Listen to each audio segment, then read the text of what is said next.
Hello Joyful Tribe and welcome back. Today we are making Nigerian smoky jollof rice.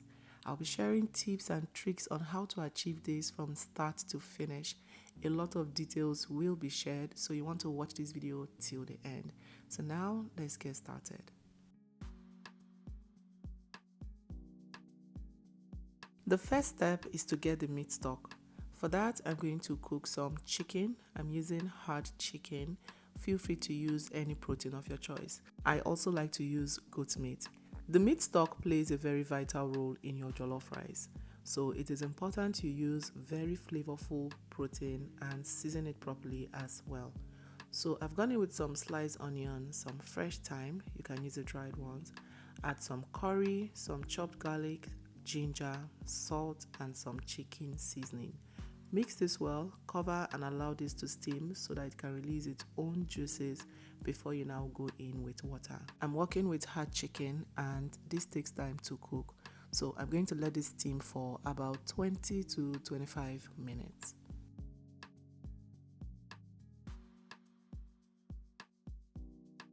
"25 minutes later, you can see all the juice that this chicken have rendered. Now, if you have enough time, you can let this dry back into the protein as it will ensure that this protein is tasty to the bone. Now, at this point, I'm going to go in with some water, cover and let this cook until it is tender. 35 to 40 minutes later, our chicken is now cooked. This is one of the many reasons why I love cast iron pot. It just makes whatever it is you're cooking cook a little bit faster. Alright, so now I'm going to separate the chicken from the stock and then pass the stock through a sieve to catch all the ginger and tiny bones that we definitely don't want in our jollof rice.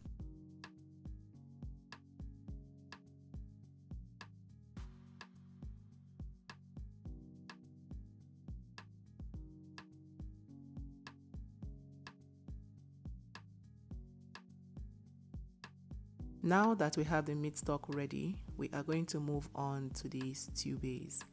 This is another very important step when making your jollof.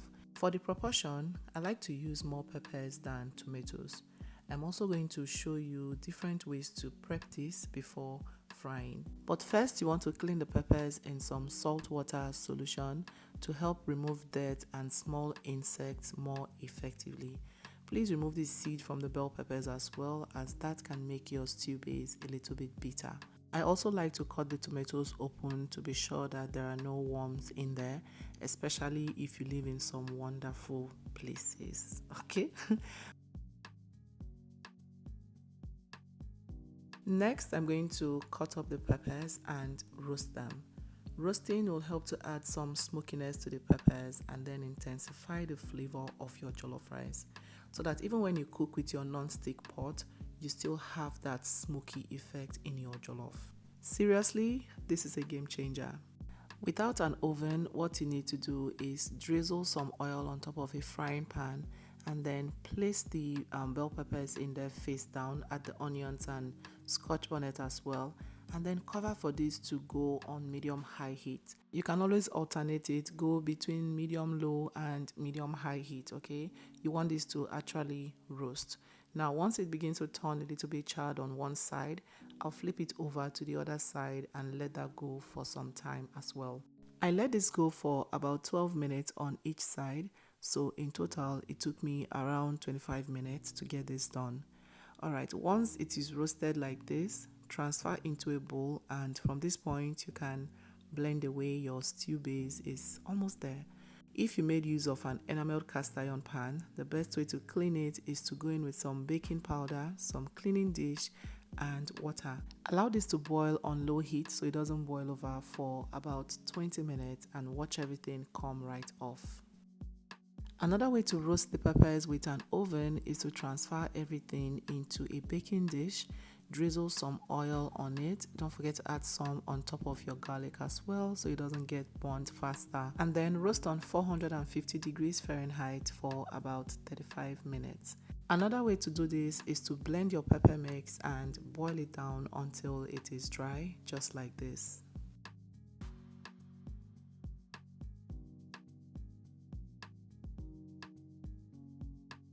The oven roasted one is ready after 30 minutes. I'm going to transfer it into the one that we roasted in the pan and blend everything up together in a blender.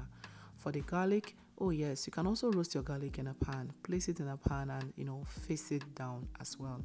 So now transfer everything into a blender and blend without adding water.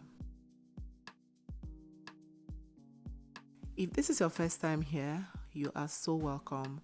This is a good time to please click the subscribe button, turn your bell to all notifications. That way you'll be among the first to know anytime I upload a new video. To my returning subscribers, you all know I love you so much. Thank you for always coming back to watch. After blending, this is what our pepper mix is looking like, rich and delicious. Now I'm going to transfer this into a bowl, and there you have it, our jollof base is ready.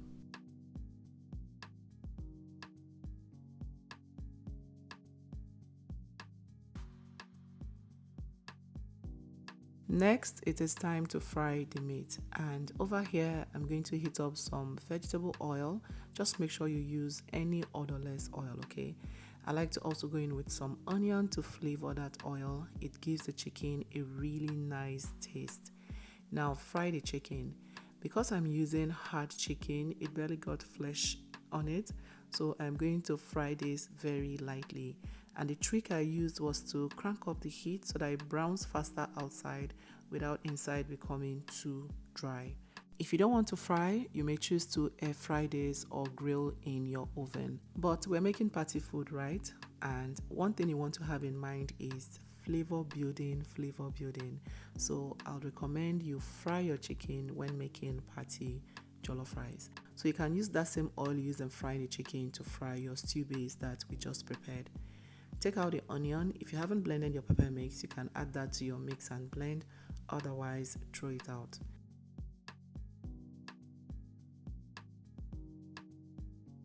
Next, I'm going to reduce the oil. Do the same if you have a lot left in the pan after frying the chicken. Then I'll go in with some diced onion and fry this for about a minute or two until it becomes fragrant. Do this on medium heat. My heat was too high, so I turned it down a bit at this point. Something else you can add to this is shallot. If you can find the fresh one or the dried ones, you can use them. It brings this sweetness balance to your jollof rice. You also want to fry your dried spices. I just went in with a bit of thyme, some bay leaf and seasoning. Fry this together with the onion and shallot for about a minute before you proceed.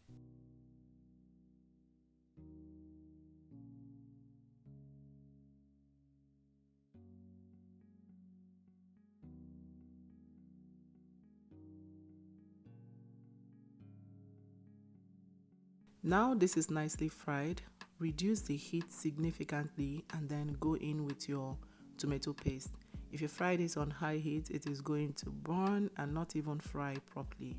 So make sure you reduce your heat and go slowly. Keep going. This can take you around 10 minutes, but you want to make sure you fry this properly.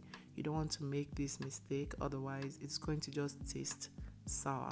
You know the tomato paste is ready when it begins to taste really sweet and completely separated from the oil. I really like the Derica brand, but on this day I ran out and I wasn't ready for a 3-hour trip to and fro. So I ran to ShopRite and got this brand that I have used a couple of times and actually gets the job done. So as you can see at this point, this is looking properly fried. Next, I'm going to go in with our roasted pepper mix and mix this in well to combine. You can see it is looking really thick and rich. I love it. Now mix this well. You may choose to add a bit more oil if you think the one you have in there is not enough. Add a little bit more and fry. Truth is, there is no need for too much frying. Remember, we already roasted this, and while roasting it was cooking as well. So give this a good mix and allow both the pepper mix and the tomato paste to fry for a little while.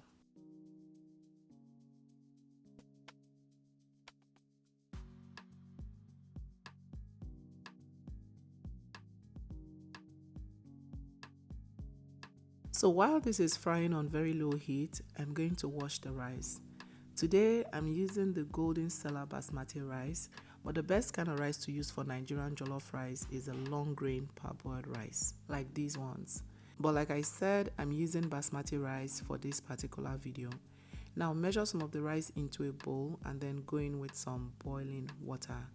Cover and let this sit for maximum 3 minutes. Then you're going to drain this and rinse multiple times with cold water until the water runs clear. Whether you're working with basmati rice or the long grain parboiled rice, this step will help you remove excess starch from the rice without parboiling. If you parboil your rice for jollof rice, you may miss out on that smoky effect because the rice is not going to have enough time to absorb all of that sauce and smokiness from the cooking. Now back to the sauce. This have been simmering on very low heat while we prepped the rice. Transfer the rice into the sauce and then add your chicken stock as well. You can also add water, but I'm going to skip the water. I didn't want my rice to be too soggy because I'm working with basmati rice. One step you should do actually is take out some of the sauce.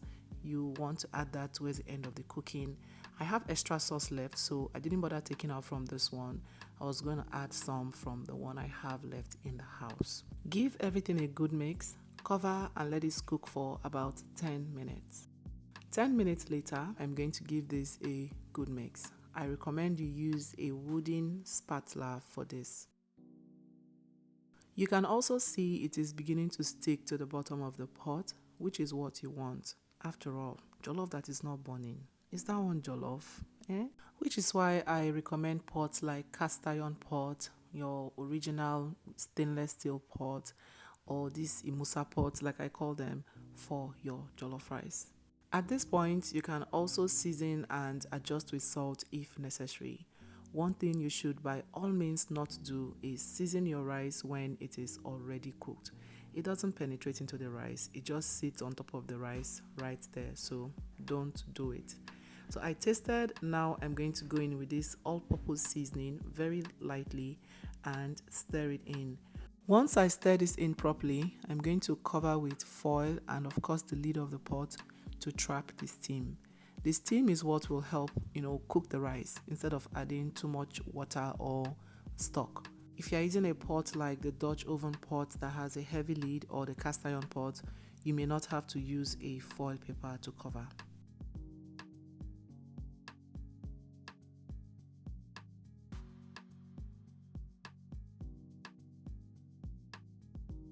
Basmati rice doesn't take that long to cook, so 20 minutes later, I'm going to check on the rice, fluff it out to release the steam, and just be sure that it is uniform in color and that no part of the rice is tough and the other part soggy.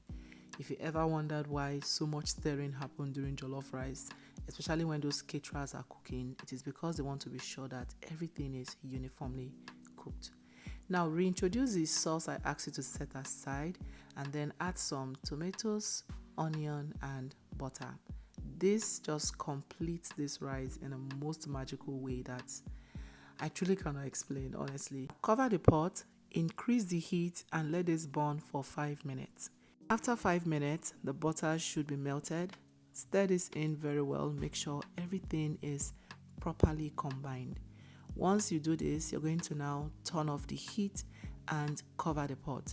What we want to do is allow that smokiness to circulate around the rice naturally. So cover the pot and let it sit there for another 10 minutes. After 10 minutes, remember the gas have been turned off, not on. You're going to give everything a good mix and you guys, our jollof rice is ready. The aroma was nose blinding, the taste heavenly, the color check, everything was so good.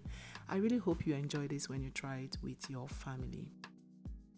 If you've watched up until this point, you definitely enjoyed this video. Please give me a thumbs up and subscribe if you haven't. Thank you.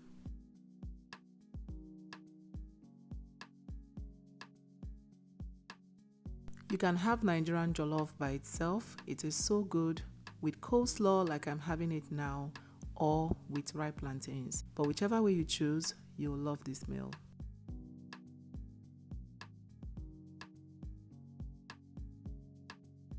Here is how to make a quick coleslaw salad. You need carrots and cabbage. They've been nicely rinsed in some salt water solution. Now I am going to cut this down and peel the outer layer of the cabbage. Cut this down again and shred this as thin as you can with your knife.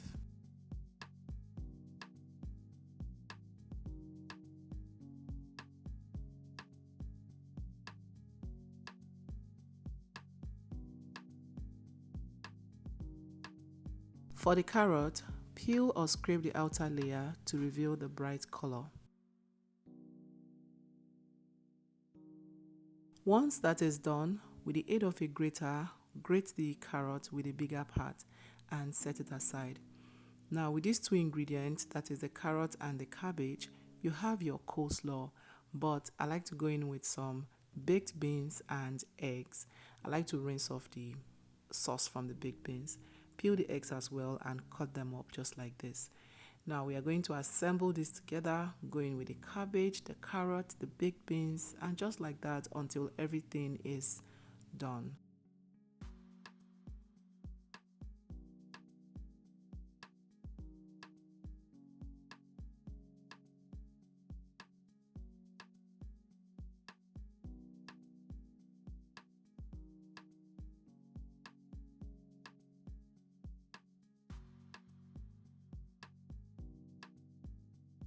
Now our coleslaw is ready. It is best served cold, so you want to refrigerate it. Once it is cold, you can serve and enjoy.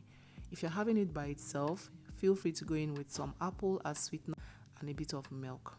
But serving it with the rice, I like to skip the apple and just use the mayonnaise. I hope you've enjoyed watching this video. Again, please subscribe and click the like button. See you in my next video. Bye.